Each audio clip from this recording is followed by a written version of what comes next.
The Road to Oz by L. Frank Baum. Chapter 21.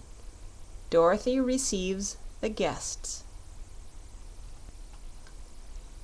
Next morning Dorothy's breakfast was served in her own pretty sitting room, and she sent to invite Polly and the Shaggy Man to join her and Button-Bright at the meal.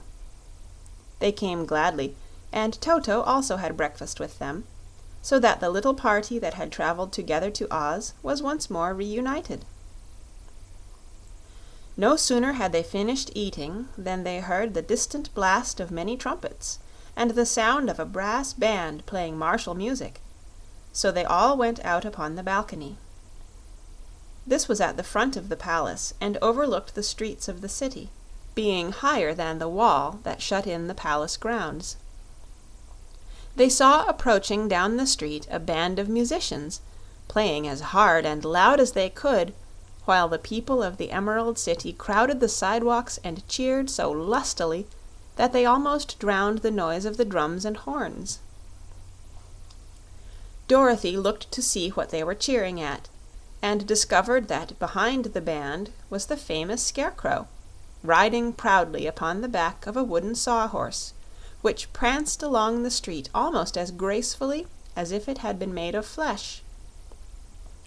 Its hoofs, or rather the ends of its wooden legs, were shod with plates of solid gold, and the saddle strapped to the wooden body was richly embroidered and glittered with jewels.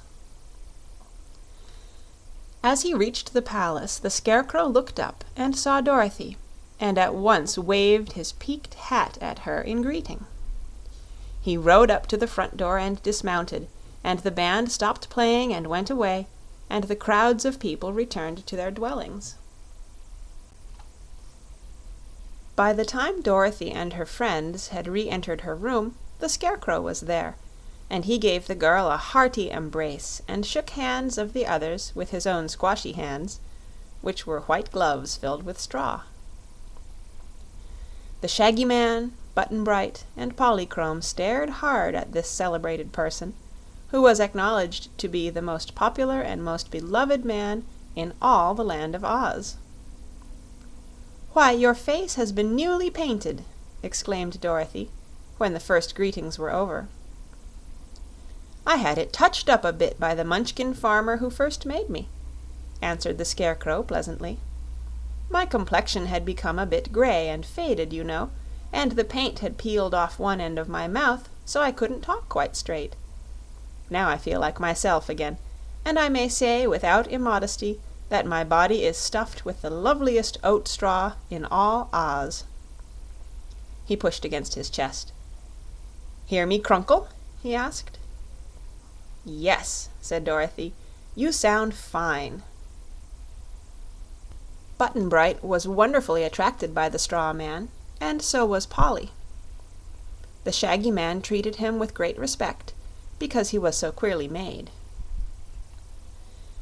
Jellia Jamb now came to say that Ozma wanted Princess Dorothy to receive the invited guests in the throne room, as they arrived.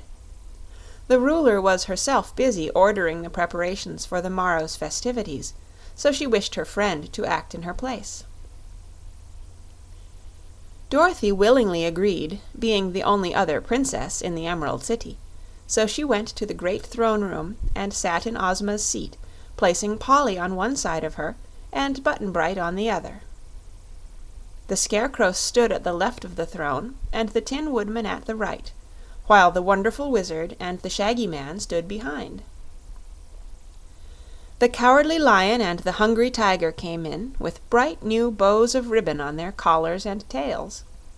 After greeting Dorothy affectionately, the huge beasts lay down at the foot of the throne. While they waited, the Scarecrow, who was near the little boy, asked, "Why are you called Button-Bright?" "Don't know," was the answer. "Oh, yes, you do, dear," said Dorothy. "Tell the Scarecrow how you got your name." "Papa always said I was bright as a button, so Mama always called me Button-Bright," announced the boy. "Where is your mamma?" asked the Scarecrow. "Don't know," said Button-Bright. "Where is your home?" asked the Scarecrow. "Don't know," said Button-Bright. "Don't you want to find your mamma again?" asked the Scarecrow. "Don't know," said Button-Bright calmly. The Scarecrow looked thoughtful. "Your papa may have been right," he observed, "but there are many kinds of buttons, you see. There are silver and gold buttons, which are highly polished and glitter brightly. There are pearl and rubber buttons, and other kinds with surfaces more or less bright.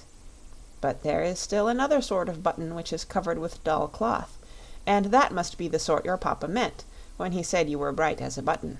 Don't you think so?" "Don't know," said Button-Bright.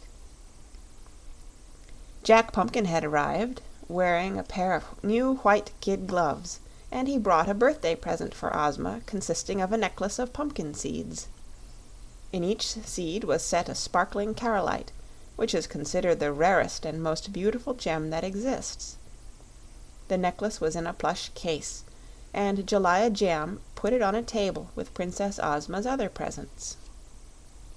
Next came a tall, beautiful woman, clothed in a splendid trailing gown, trimmed with exquisite lace as fine as cobweb. This was the important sorceress known as Glinda the Good, who had been of great assistance to both Ozma and Dorothy. There was no humbug about her magic, you may be sure, and Glinda was as kind as she was powerful.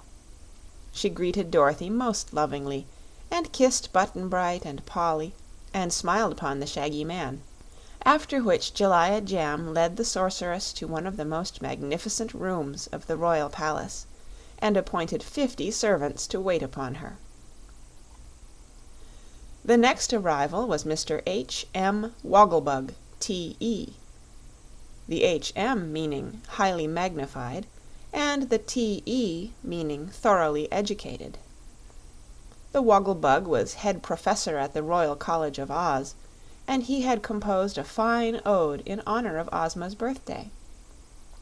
This he wanted to read to them, but the Scarecrow wouldn't let him. Soon they heard a clucking sound and a chorus of "cheep, cheep," and a servant threw open the door to allow Billina and her 10 fluffy chicks to enter the throne room. As the Yellow Hen marched proudly at the head of her family, Dorothy cried, "Oh, you lovely things!" and ran down from her seat to pet the little yellow downy balls. Billina wore a pearl necklace, and around the neck of each chicken was a tiny gold chain holding a locket with the letter D engraved upon the outside. "Open the lockets, Dorothy," said Billina.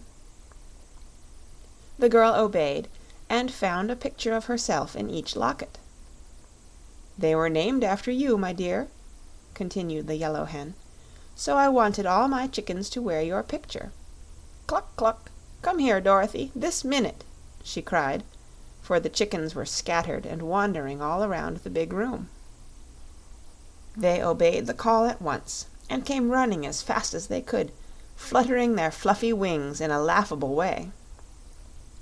It was lucky that Billina gathered the little ones under her soft breast just then, for Tik-Tok came in and tramped up to the throne on his flat copper feet.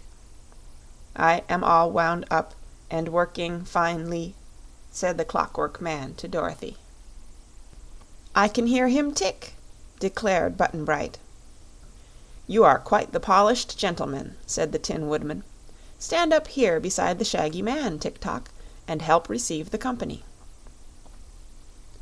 Dorothy placed soft cushions in a corner for Billina and her chicks, and had just returned to the throne and seated herself when the playing of the royal band outside the palace announced the approach of distinguished guests. And my, how they did stare when the High Chamberlain threw open the doors and the visitors entered the throne room. First walked a gingerbread man, neatly formed and baked to a lovely brown tint. He wore a silk hat and carried a candy cane prettily striped with red and yellow. His shirt front and cuffs were white frosting, and the buttons on his coat were licorice drops. Behind the gingerbread man came a child with flaxen hair and merry blue eyes, dressed in white pajamas, with sandals on the soles of its pretty bare feet. The child looked around smiling and thrust its hands into the pockets of the pajamas. Close after it came a big rubber bear, walking erect on its hind feet. The bear had twinkling black eyes, and its body looked as if it had been pumped full of air. Following these curious visitors were 2 tall, thin men and 2 short, fat men, all 4 dressed in gorgeous uniforms. Ozma's High Chamberlain now hurried forward to announce the names of the new arrivals, calling out in a loud voice, "His Gracious and Most Edible Majesty, King Do the First, ruler of the 2 kingdoms of Highland and Lowland. Also the head bullywag of His Majesty, known as Chick the Cherub, and their faithful friend Para Bruin, the Rubber Bear." These great personages bowed low as their names were called, and Dorothy hastened to introduce them to the assembled company. They were the first foreign arrivals, and the friends of Princess Ozma were polite to them and tried to make them feel that they were welcome.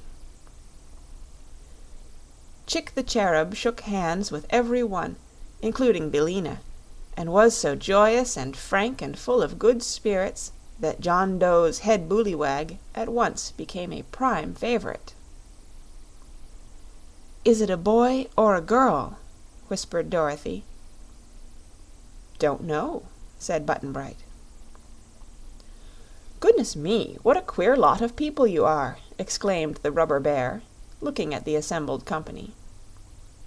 "So are you," said Button-Bright gravely. "Is King Dough good to eat?" "He's too good to eat," laughed Chick the Cherub. "I hope none of you are fond of gingerbread," said the King, rather anxiously. "We should never think of eating our visitors if we were," declared the Scarecrow, "so please do not worry, for you will be perfectly safe while you remain in Oz." "Why do they call you Chick?" the Yellow Hen asked the child. "Because I'm an incubator baby, and never had any parents," replied the head bullywag. "My chicks have a parent, and I'm it," said Billina. "I'm glad of that," answered the Cherub, "because they'll have more fun worrying you than if they were brought up in an incubator. The incubator never worries, you know." King John Dough had brought for Ozma's birthday present a lovely gingerbread crown, with rows of small pearls around it, and a fine big pearl in each of its 5 points. After this had been received by Dorothy with proper thanks, and placed on the table with the other presents, the visitors from Highland and Lowland were escorted to their rooms by the High Chamberlain. They had no sooner departed than the band before the palace began to play again, announcing more arrivals, and as these were doubtless from foreign parts, the High Chamberlain hurried back to receive them in his most official manner. End of Chapter 21.